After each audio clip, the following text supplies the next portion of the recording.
First and foremost, I disagree with all the critics who place Joe Louis in the same class with Langford, Walcott, Jeffries, Fitz, Corbett, and myself.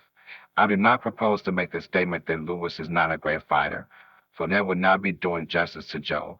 But I do go on record with the statement that he is a far from being equal to some of the great men of my time. He has to learn before he can be classed in our section of pugilism, and all I say this is with due respect to my race, which is the race that Joe Louis belongs to. I have discovered several gross defects in his fighting, and those flaws alone prevent Joe from being classed with the men I have mentioned. The most glaring fault I find with Louis is his improper stance.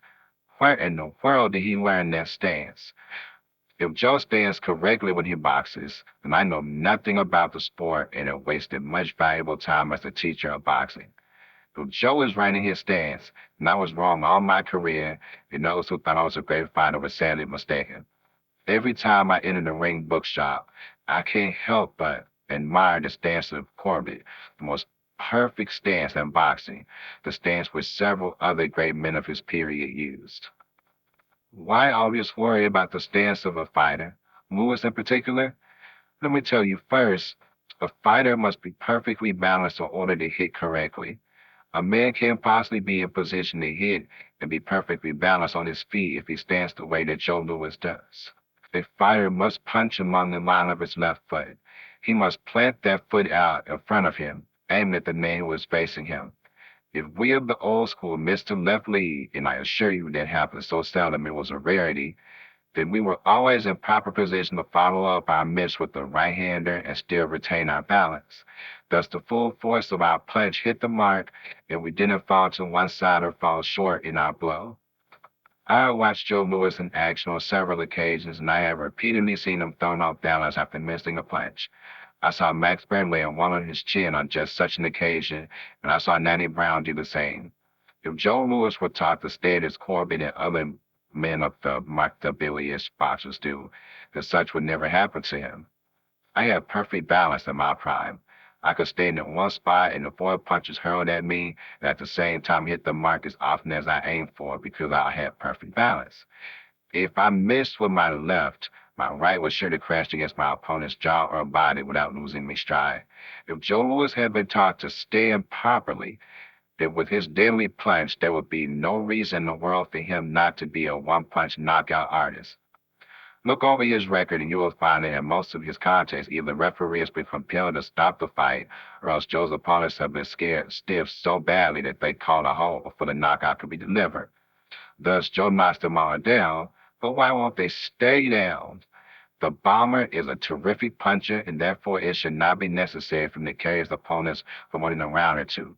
Mind you, I do not intend to belittle Joe Louis. All I'm trying to do is point out the importance of stance in boxing.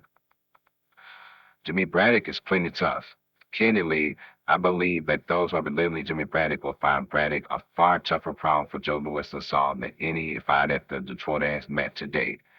And why? Because Jim Braddock is a clever boxer and he has the perfect stance, though not up to the marked degree of Benny Leonard and those of my school. You will find that Louis is not a difficult target once you study his flaws and perfect a system or attack or defense to combat him. The writers, including my pal Nat Fleischer, the editor of Ring Magazine, keep raving about Joe Louis, calling him the perfect fighter.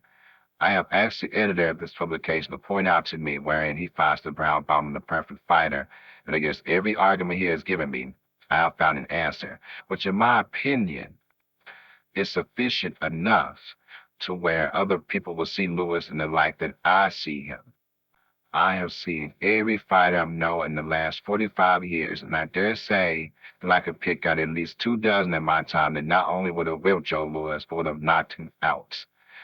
What could Joe Louis do that we couldn't? You can't point out one thing other than the power behind his punch. And in that respect, it is my candid opinion that Jeffries, Fitzsimmons, Tom Sharkey, Stanley Ketchel, Sam Langford, Joe Walcott, Jack Dempsey, Hank Griffin, and myself, among others, had as hard a punch as Louis has.